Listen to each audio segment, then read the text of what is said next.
I'm Sandra McQuarrie, News Radio 84 WHAS, Kentuckiana's news, weather, and traffic station. Depend on it. Welcome back. It's the Joe Elliott Show on 84 WHAS, 9 minutes after 10 o'clock. You and I together until midnight tonight, and every night it is 75 years to the day when 84 WHAS Radio signed on the air. And we're joined by some more folks. Terry Miners is here in the studio, along with Van Vance is joining us. Rick Belcher is here from the WHAS programming department. And I want to bring on the radio god of the city of Louisville, the man. We want to be nice about this. How about if we say the man who operates 6 of the best 7 stations in Louisville? Could we get away with that so we could make people guess what the other station is, and it doesn't sound like we have all the marbles? Bob Shearer is on the phone. How are you, Bob? Hey, Joe. How you guys doing? We're having fun down here. We miss you, but we're having a lot of fun down here. I have your nemesis, Terry Miners, here, who I got to ask you before we do anything else. Do you really say hi, guy, all the time? Terry got me into that habit, so hey, I do try to say it at times. Hey, guy. Hi, guy. Bob's got to live up to the reputation now. I've known Bob for years, of course, and he didn't say hi, guy, all the time until Terry really started. But now Bob's got an image to uphold, don't you, Bob? I think one day we were passing the hall. Terry, you might remember this. I think I said, hi, guy. And that was one time, probably, and I think he picked up on it and used it forever. That's right. Well, you have to find a signature phrase, and that's yours. I'm glad I said something clean. You always do. You're squeaky clean. That's why this station's run so well, Robert. They're not coming here. The federal guys aren't kicking the front door in, dragging you away in chains twice a week, like they do at J-Corps with J-Corps executives. Bob, that's the thing I got to ask you, because there's a lot of 50,000-watt clear channel stations at clear channel small C, clear channel stations around the country who, they have a big signal, but they sure don't have the place in the community that this radio station has enjoyed. What is it about WHAS that's different from some of those other stations? Well, I think a lot of it are the people that are sitting around the table there with you. I think throughout the years, the people have made the difference. And also, I think that the heritage that the Binghams gave us from day one, 75 years ago, was to give quality program and to serve the community. And that community service has always been there. And all we've done is just nurture the thing along even more. And as things change a little bit, we try to change with the times. What was life like when you came here out of college in 1963? If I remember my history correct, you had just you kind of took this job while you were looking around for something else to do, and now 34 years later, you're running 6 radio stations. Well, it was sure different then. We had live music in the morning with Jim Walton, and we had Don McNeil's Breakfast Club, and we had a lot of shows, and by that time, the morning show was getting a little tired. People were tired of the live bands and things in the morning. And the company was reluctant to change because, they said, no, that's tradition. That's something we've been doing for years.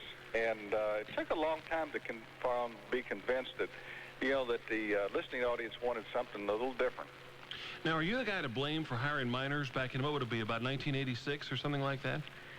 I was part of that group that got Miners. We were a little reluctant to get him.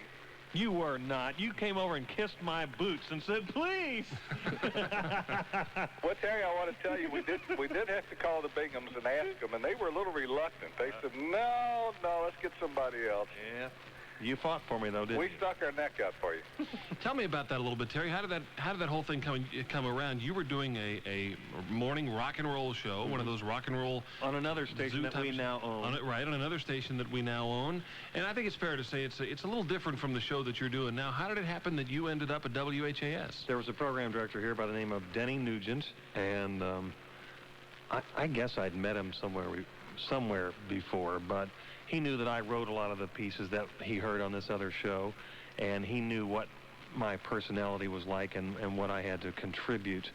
And so an opening emerged here on this station, and I knew someone else who was on the staff over here in the sales department. He called me and said, if I were you, I would apply. And I had a 6-month no-compete contract, and I did send a letter over here that said, Bob, you probably received this, 84 reasons why you should hire Terry Miners. and Nugent told me later, as soon as he got that, he said, I knew I was going to hire you. Wow. Bob, do you remember those days? pretty much, was Terry the only real candidate that you guys were interested in at that point? Well, you know, when it came down to it, Terry was what we were looking for. We were looking for another person to give a lot of humor in the afternoon like a Gary Burbank did. Mm-hmm. And Terry had the talent. He was incredibly creative. And he was, you know, a preppy kid from Louisville. Mm-hmm. So he fit everything we wanted. That's right. I don't believe that 84. I believe if Einstein had still been living, he couldn't have thought of 84 reasons to hire Terry. Some of them were a trifle flimsy, I must admit. I want to see that list. I want to know how he got to 84. It's in my file somewhere. Is it really? Yeah. Wow. Should be. Let's talk about the radio business for just a couple of minutes here, Bob. Talk about how it's changed. How difficult is it to manage 6 radio stations? You've gone from managing 2 very successful radio stations a couple of years ago, now to be in charge of 6 radio stations. Well, actually, Joe, we got 7 now. Do we have 7? Probably one you didn't think I of. missed one somewhere. Okay. It's a lot different. I can no longer devote all of my time to like a WHAS. You know, it has to be spread out, and you know, it's just considerably different. It's hard to explain. We got a lot more good people. And, you know, each one of the stations are so different, and they go after a different segment of the audience, and they service the listeners different. So I've learned a lot. I mean, I've learned a lot from just having these different variety of stations. Rick, you're also a guy who's while Bob is the general manager, you're the programming guy who's in charge of several of those radio stations. Somebody told me the other night that they said, you know, WHAS is still the mothership, and we have all these satellite stations. I don't want to pick on my friends at some of the other stations, but how do you divide your time and resources and all of those kinds of things? And it's a little different trying to keep everybody in the company happy, isn't it?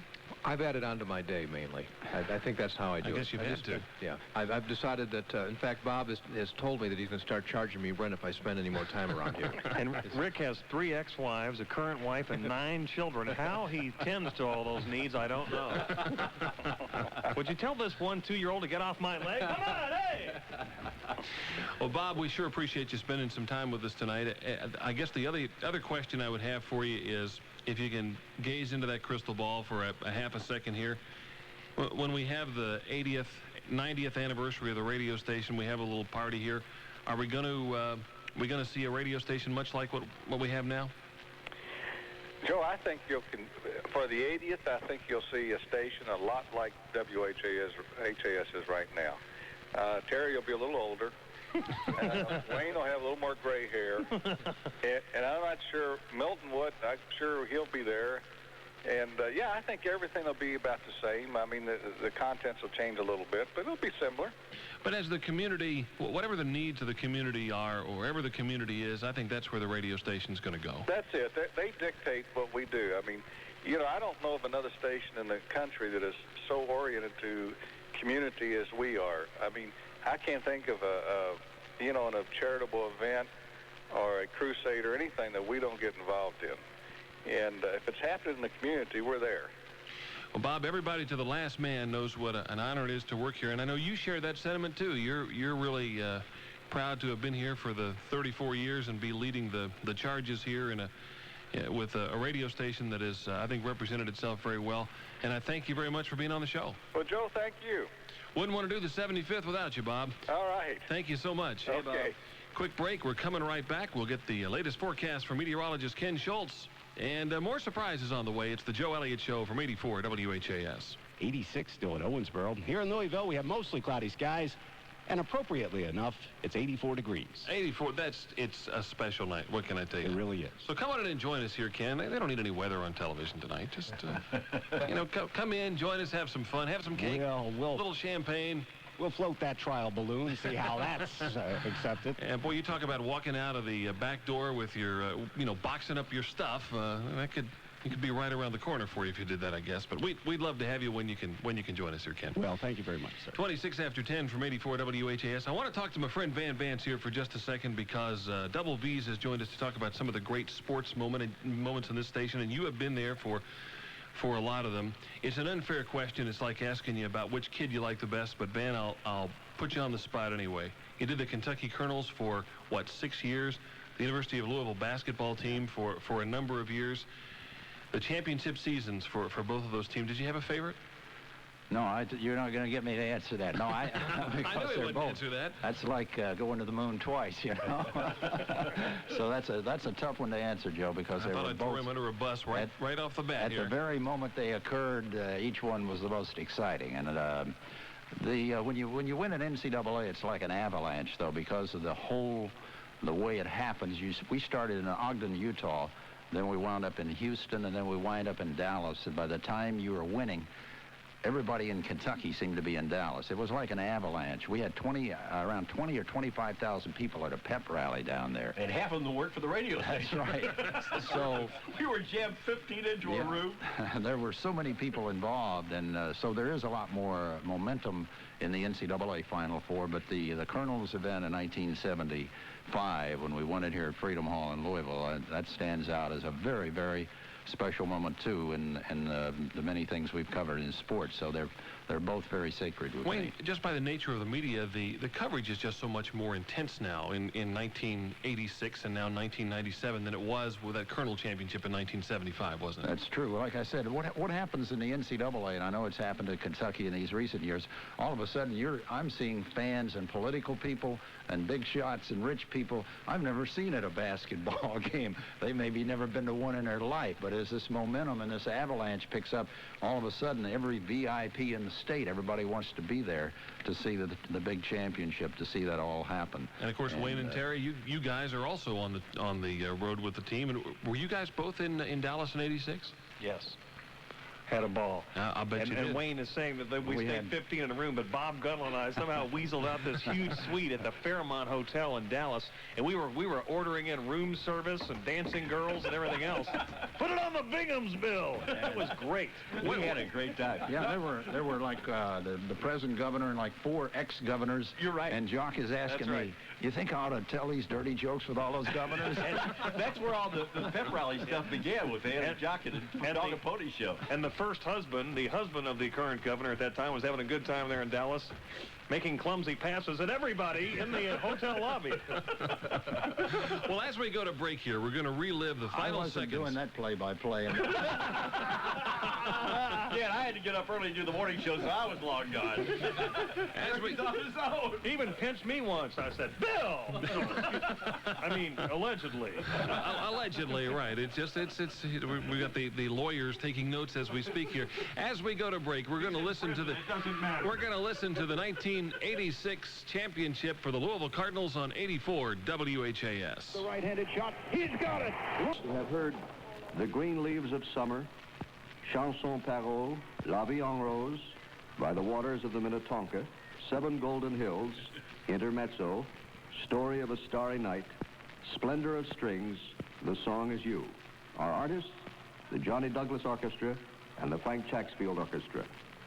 Not to be confused. After news and sports, we'll have more music for tonight on WHAS Louisville. Not to be confused with Van Halen. It's Milton, Metz, and music for tonight.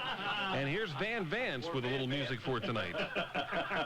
Just let that tape roll. We'll get double V's on you. Well, we should have any time. This is Welcome to Live Radio here, folks. That's right. You know, Metz, while you're doing that, Metz was remarkable. When I first came to work here, some 27 years ago. Jerry David had been here 3 years. He was the next youngest guy to me. Van had been here 10 years longer than Jerry David. I mean, guys came here and just kind of put down roots and stayed. Jerry never got out of town. That's right. But I'd come to work in the afternoon. Metz would come in. He'd spend about an hour back talking in FM, recording the voice tracks for the next day's classical music broadcast. Which is what we just did, right? WHAS. No, that was on Music for Tonight on WHAS. From radio. the 60s, yeah. Yeah. Okay. And he'd said things like Gennady Roshchevinsky and Shostakovich. And all those other. I mean, I said to Van one day, I didn't realize you had to be literate to work here. So Metz would record, and that was an impossible thing for me. He would do that, and then he'd prepare a business report that ran on the radio station about 5:15 in the afternoon. Then he'd do the TV weather at 6 o'clock. Then he'd go home and grab a quick sandwich, come back and do Metz here, That time we did for 52385, which Van was all over the map, right? It was for a while it was 2 hours, then it was an hour and a half, and it was from 7 to 8. Originally it was 10 for 52385, I think was the name of it. And then he'd do the 11 o'clock news, and then he might do the booth announcing and television. I mean, the guy never stopped. He was, I mean, holy smoke. Just a couple of things here. We're going to hear a long, extended excerpt from Milton Metz interview with a young Cassius Clay after winning the championship in 1964 on the Metz Here show that we'll play for you next hour. But, Wayne, you came here at a time when you were doing a lot of that. You were doing TV weather, you were doing booth announcing, and really the morning show was not why you were hired, right? What did you do before the morning show? I don't remember. We broke you in here, and then I just got hired. Just trying to figure out what to do with me. Yeah.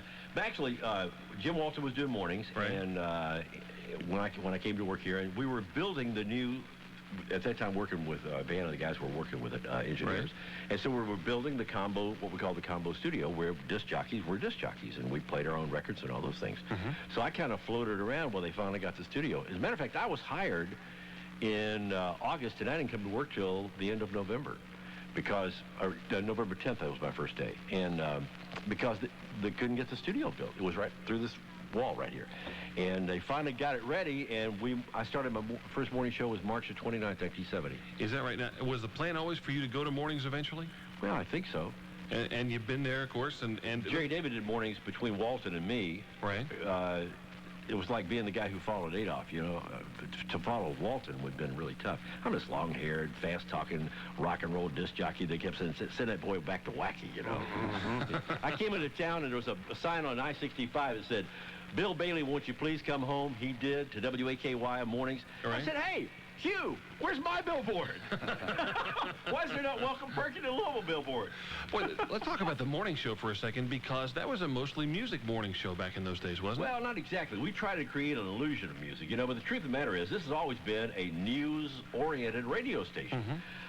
So that, you know, at 7 o'clock in the morning, I'd hit CBS News, and it would go for about 10 minutes or so. Then we'd do 5 minutes of local news, and then I'd get on about 7:15, which is not all that much different than what it is today. And then I did a news on a half hour. So we had a lot of news on this radio station. Then we began to add other elements like traffic and those things. And what I tried to do was create the illusion that we played a lot of music by, we always double played 2 songs coming out of the news, and I'd compress and overlap and dovetail and squeeze and push and jam and squeeze, you know. But one thing that is different, Van, when you went to the sports department, I mean, they were doing essentially one sportscast in the morning, one long-form sportscast in the afternoon. I don't know, maybe... We had a 10:15. Yeah, these were 2 very famous sportscasts. They had originated many, many years ago. And 5:15 and the 10:15, I'll never forget, Hugh Barr was the beginning of the change of radio. We went from the old line WHAS to playing music and having more personalities and recorded music, and they started checking the ratings. The station started trying to get better ratings. And I'll never forget, I don't know why, they were going to somewhere up in Maryland, and they came back one time and they said the 5:15 Sports is top rated. Of all of our programs, 5:15, we had hit the top rating for a while. In Beltsville, Maryland, where they keep all those Beltsville. Yeah. About a year later, they said, you're not tops anymore. That's the way it is in this business. Yeah. But I have to give this guy, Hugh Barr, a lot of credit, because he hired Perky, he hired Jack Fox, I think he hired Donovan. I was already here. He had good enough presence to put me on some programs, too. But he changed the station into the modern era. Now, not everything he did worked. And what he did was get all of us to do double duty. For example, I did the morning show, and then I went over to TV and did the noon weather.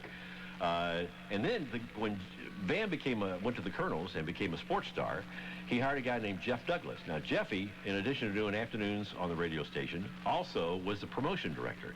And do you remember, Van, Jeffy's birthday party? We were trying so hard to get somebody to notice us, you know, just pay attention to us.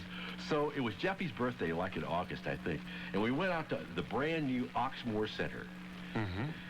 Jerry David is just coming in, and he'll remember this very well. We all put on clown costumes, except for Jeffy, who was kind of a short guy and kind of chunky. Jeffy had on a bunny rabbit costume. We had a band. Nobody came. Nobody came. We had this big party and a big cake, and we had all these gifts to give and all that stuff. to Jeffy's birthday party. Remember, Jerry? And nobody came. You know, Jeff Douglas was really one of the great communicators, great talent on this radio station in the 1970s. But before we get too much further, I want to bring on a guy who is joining us by telephone from Michigan. You talk about great hires. I am forever indebted to Skip Essick. Modesty prevents me from telling too much of the story, but he had a full-time talk show position to fill on the radio station, and he's a brilliant judge of talent. What can I tell you? Skip. Listen to this. One of the most perceptive guys I've ever encountered. Absolutely. How are you, Skippy? Greetings from the wonderful and lovely city of Lowell, Michigan. How long have you been gone now? Let's see. Probably not long enough, right, Wayne? Well, I was trying to remember. He still hotlines me. He's known for hotlining us all, but you had just an incredibly successful run here. Skip, we've got the whole crew, Wayne and Terry. Hey, you're coming in loud and clear, too, guys. Oh, really? Good. I'm glad you're having a chance to listen. I've got it on the car radio. Michelle is here with me. We are just leaving the Lowell Showboat, where we just saw the Smothers Brothers. No kidding. All right. Tom and Dick are still performing, huh? Hi, Michelle. We're saying hi to your wife. We're saying hi to Michelle. Skip and Michelle were here with us for, what, 6 years, Skip, something like that? Yeah, from 1989 to 1995. So like Tom and Dickie, don't you think? One is a straight guy and the other one. That's right. Well, you brought the station through a whole lot of changes. I mean, during that time, Milton Metz, of course, went into doing commentaries, decided he wanted to get home earlier than midnight, and you brought Rush Limbaugh and Jane Norris aboard and gave me the opportunity to do this show. So, I mean, there were some significant changes on this radio station during your tenure. Right. That was the time when we were taking the station from playing what music it did play at the time into even more talk show programming, which was a very, very difficult thing to do. You know, particularly when you're dealing with controversial talk shows. There are some tough decisions that you have to make, and we spent a lot of time trying to decide if we were making the right decisions. They did not come easily, but I still stand by them. I think that they were the right thing to do it back then, and I still think they were. Well, I think the track record of the radio station proves that you knew what you were doing here. Well, one of the memories I wanted you to share with people here was the great blizzard of a few years ago. Tell the Michelle Smith story, because this is really, I think this is one of the stories that really illustrates what the radio station is all about. If somebody were to ask me what one story do you want to talk about during your career at WHAS, it would have to be the blizzard of '94. First of all, Wayne, you remember you and I are on our way back from London. That's right. All right, so we got to, Wayne and I got to Newark, coming back from a flight in London. We're in Newark, New Jersey, on Continental Airlines, and I called home, and my wife said, Milton's been trying to get a hold of you. And I said, well, what's he want?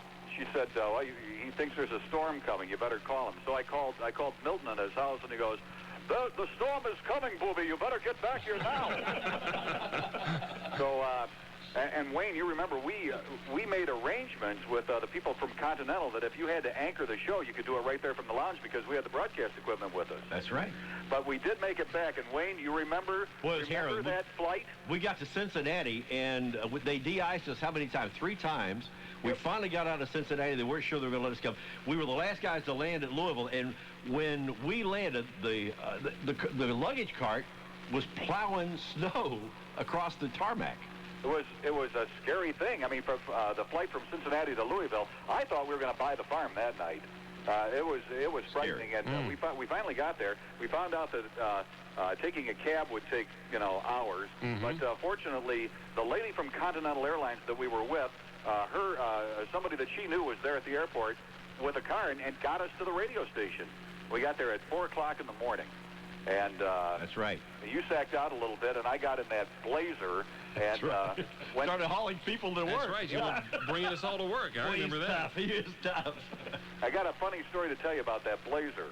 About 3 or 4 months before that blizzard hit, we got that Blazer, and Bob Shearer, the general manager, said, what do you need a 4-wheel drive for? Let's get a 2-wheel drive Blazer. I said, well, if we got a 2-wheel drive, when we go to trade it in, it won't have any value, so we might as well get a 4-wheel drive. He said, Guy, we don't get any snow down here. We got that 4-wheel drive for, I'll tell you, am I still there? Yeah, you are still here. I don't know what's going on here. Let's take a quick break, and we'll come right back. It's the Joe Elliott Show on 84 WHAS. Another great drive on 84 WHAS. Third, Cyril Ornadell.